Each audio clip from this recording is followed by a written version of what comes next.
नमस्कार छात्राओं, मैं डॉक्टर रंजीता गर्ग, सहायक आचार्य समाजशास्त्र, सेठ मुरलीधर मानसिंह कन्या महाविद्यालय भीलवाड़ा। बच्चों, पिछले वीडियो में हमने दर्कहाइम के सामाजिक एकता के सिद्धांत का उल्लेख किया था। दर्कहाइम ने अपनी किताब, जो उनकी पहली कृति थी, 1893 में पब्लिश हुई थी, the division of labour in society, समाज में श्रम विभाजन। इस पुस्तक के अंतर्गत उन्होंने सामाजिक एकता को समझाया है। वे कहते हैं कि किसी भी समाज में, यानी चाहे वो आदिम समाज हो या जटिल समाज, आधुनिक समाज, हर प्रकार के समाज में किसी न किसी स्वरूप में सामाजिक एकता विद्यमान रहती है। दर्कहाइम ने कहा है कि जो आदिम समाज हैं, जहाँ बिल्कुल समानता पाई जाती है, सामूहिक चेतना पाई जाती है, समूह की भावनाओं के प्रति लोगों में गहरा विश्वास होता है, वहाँ यांत्रिक एकता पाई जाती है। और जो आधुनिक समाज है, जो श्रम विभाजन और विशेषीकरण पर आधारित हैं, जहाँ व्यक्ति एक दूसरे पर डिपेंड करते हैं, ठीक उसी प्रकार जैसे शरीर के विभिन्न अंग आपस में एक दूसरे पर निर्भर करते हैं। इस प्रकार की एकता को दर्कहाइम सावयवी एकता कहते हैं। कोई भी समाज हो, ना तो वो पूर्णतः यांत्रिक हो सकता है, ना वो सावयवी हो सकता है। बिल्कुल जो अर्ली प्रिमिटिव सोसाइटी रही होगी, उसमें हो सकता है यांत्रिक एकता पूर्णतः विद्यमान हो, लेकिन कुछ न कुछ फॉर्म्स इन दोनों के हम देख सकते हैं, यांत्रिक एकता और सावयवी एकता दोनों के। परंतु इन दोनों के स्वरूप में अंतर भी है, यानी कुछ बेसिक डिफरेंसेस हैं इन दोनों प्रकार की एकता में। अभी हम पहले बात करेंगे यांत्रिक और सावयवी एकता में क्या अंतर है उसके बारे में। उसके बाद मैं आपको समझाऊंगी कि यांत्रिक एकता और सावयवी एकता में जो कानून व्यवस्था पाई जाती है, जो मैंने पिछले वीडियो में भी बताया था कि दमनकारी कानून पाया जाता है यांत्रिक एकता वाले समाज में और प्रतिकारी कानून पाया जाता है सावयवी एकता वाले समाज में। तो उन दोनों में क्या अंतर है वो भी अभी हम डिस्कस करेंगे। पहले हम बात करते हैं यांत्रिक और सावयवी एकता में अंतर के बारे में। यांत्रिक एकता जो है वो व्यक्ति को डायरेक्टली समाज से जोड़ती है, उसमें किसी बीच में मध्यस्थ की जरूरत नहीं होती। परंतु सावयवी एकता में व्यक्ति डायरेक्टली समाज से जुड़ा हुआ नहीं होता, वो कुछ कड़ियों से, सेकेंडरी रिलेशन से, पारस्परिक निर्भरता के माध्यम से समाज से जुड़ा होता है। दूसरा ये है कि यांत्रिक एकता में भावनाएं और विश्वास ज़्यादा प्रबल होते हैं और सावयवी एकता में भिन्नता और विशेषीकरण। तीसरा, यांत्रिक एकता का आधार समाज में व्याप्त समानता है, यानी समानता पर आधारित वो एकता होती है, और सावयवी एकता का आधार विभिन्नता और विशिष्टता है। यांत्रिक एकता की अभिव्यक्ति दमनकारी कानूनों में होती है, जबकि सावयवी एकता में प्रतिकारी कानून पाए जाते हैं। ये अभी हम डिस्कस करेंगे आगे। अगला पॉइंट है, यांत्रिक एकता सामूहिकता पर बल देती है, यानी समूह सर्वोपरि है, सामूहिक चेतना सर्वोपरि है। और सावयवी एकता वैयक्तिकता और व्यक्तिगत स्वतंत्रता पर बल देती है। यांत्रिक एकता की जो शक्ति है वो सामूहिक चेतना में पाई जाती है और सावयवी एकता की उत्पत्ति कार्यात्मक भिन्नता पर आधारित होती है। यांत्रिक एकता व्यक्ति और समाज के बीच प्रत्यक्ष और सीधा संबंध है और सावयवी एकता व्यक्ति और समाज के बीच सीधा संबंध न होकर अप्रत्यक्ष संबंध होता है। यांत्रिक एकता जो है वो व्यक्तित्व के विकास में बाधक हो सकती है, उसके प्रतिकूल भी हो सकती है। क्यों?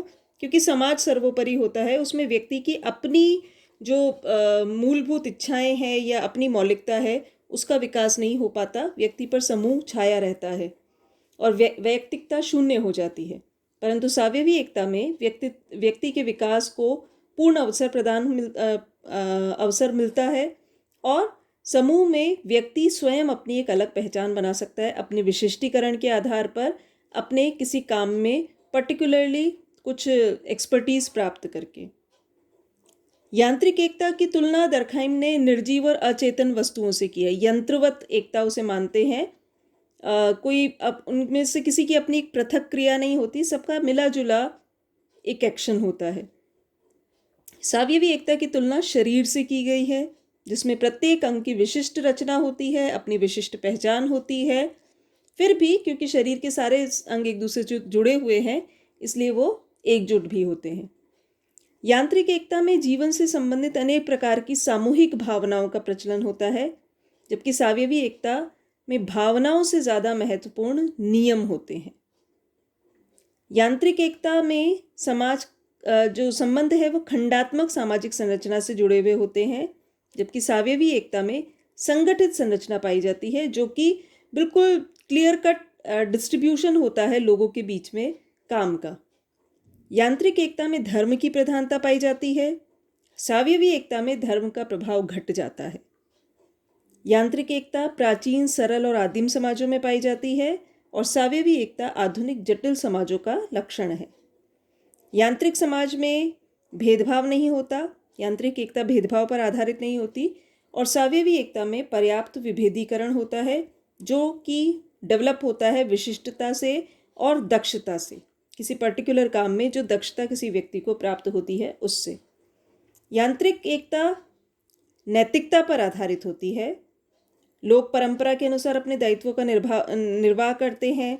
वो सब भावनाओं से प्रेरित होकर, परंपराओं से प्रेरित होकर, अपनी जो पीढ़ी दर पीढ़ी चली आ रही मान्यताएं हैं उनसे प्रभावित होकर। जबकि सावयवी जो एकता है वो समझौते या संविदा पर आधारित होती है। वहाँ समझौते का पालन करना कानूनी दायित्व भी हो सकता है। तो ये दोनों प्रकार की जो एकताएं हैं ये सरल और जटिल समाजों में व्याप्त होती हैं। दरखाइम इन एकता को, स्पेशली सावयवी एकता को, वो श्रम विभाजन से जोड़ते हैं। प्रारंभ में वो कहते हैं कि प्रारंभ में समाज यांत्रिक एकता पर निर्भर था, जिसमें श्रम विभाजन और विशेषीकरण नहीं था। दमनकारी कानून प्रचलित थे, सामूहिक चेतना ज़्यादा स्ट्रांग हुआ करती थी, समूह व्यक्ति से ज़्यादा महत्वपूर्ण था। परंतु धीरे धीरे समाज में सदस्यों की संख्या बढ़ी, आवश्यकताएं बढ़ी, श्रम विभाजन और विशेषीकरण बढ़ा, व्यक्तिगत भिन्नताएं बढ़ी और प्रतिकारी कानूनों का महत्व बढ़ा। सामूहिकता धीरे धीरे कम होने लगी, वैयक्तिकता का विकास होने लगा। तो यहाँ पर ऐसे समाजों में सावयवी एकता डेवलप होती है, इन आधुनिक समाजों में। तो दरखाइम कहते हैं श्रम विभाजन जो है वो सावयवी एकता से जुड़ा हुआ है। तो ये तो था सावयवी एकता और यांत्रिक एकता का अंतर। अब हम बात करेंगे जो एक मेजर जो एक रिफ्लेक्शन हमें दिखता है सावयवी एकता और यांत्रिक एकता के का जो मेजर एक्सप्रेशन हमें नज़र आता है वो उनकी कानून की व्यवस्था में नज़र आता है।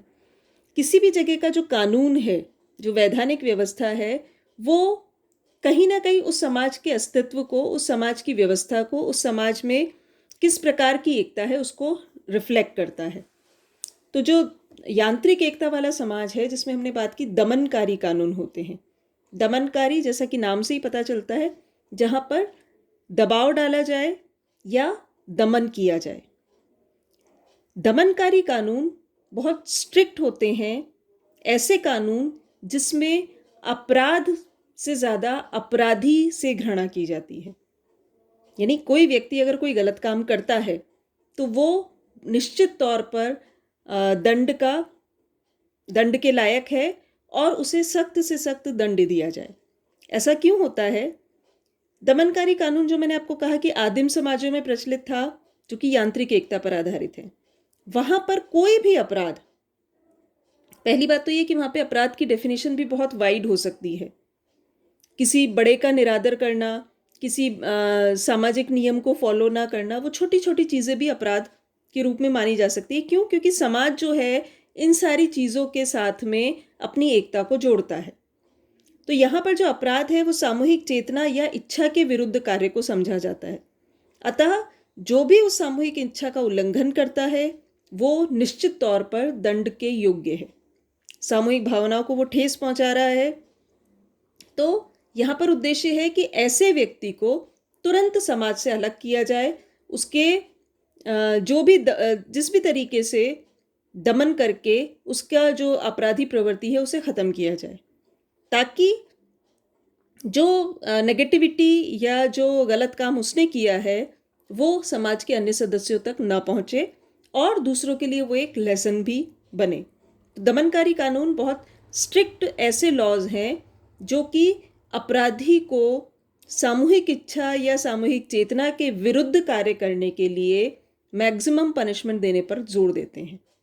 दमनकारी कानून का उद्देश्य अपराधी द्वारा की गई क्षति की पूर्ति नहीं होता, यानी अगर किसी ने कुछ चुरा लिया है तो उसे वो लौटा दिया जाए, थोड़ा मुआवजा और दिला दिया जाए, ये उद्देश्य नहीं होता, बल्कि उद्देश्य होता है कि समाज में नैतिक संतुलन बनाए रखा जाए और सामूहिक इच्छा को पुनर्स्थापित किया जाए। इसके लिए उस अपराधी को कठोर से कठोर दंड दिया जाता है। इस प्रकार के समाज में नैतिक और वैधानिक उत्तरदायित्व जो हैं वो सामूहिक होते हैं। भौतिक रूप में दमनकारी कानून इसी प्रकार की सामाजिक एकता की स्थिति में पाया जाता है। समाज जो है यहाँ पर उतने अधिक ऐसे सूत्रों को उत्पन्न करता है जो कि व्यक्ति को समूह से जोड़ता है, और अगर कोई उसका उल्लंघन करता है तो उसके बदले में उसे दमनकारी कानून का सामना करना पड़ता है, कठोर से कठोर दंड झेलना पड़ता है। तो दमनकारी कानून, जो मैंने अभी आपको शुरू में कहा था कि कानून व्यवस्था जो है वो किसी भी समाज में किस प्रकार की एकता पाई जाती है या व्यक्ति और समाज का क्या संबंध है, उसको रिफ्लेक्ट करती है।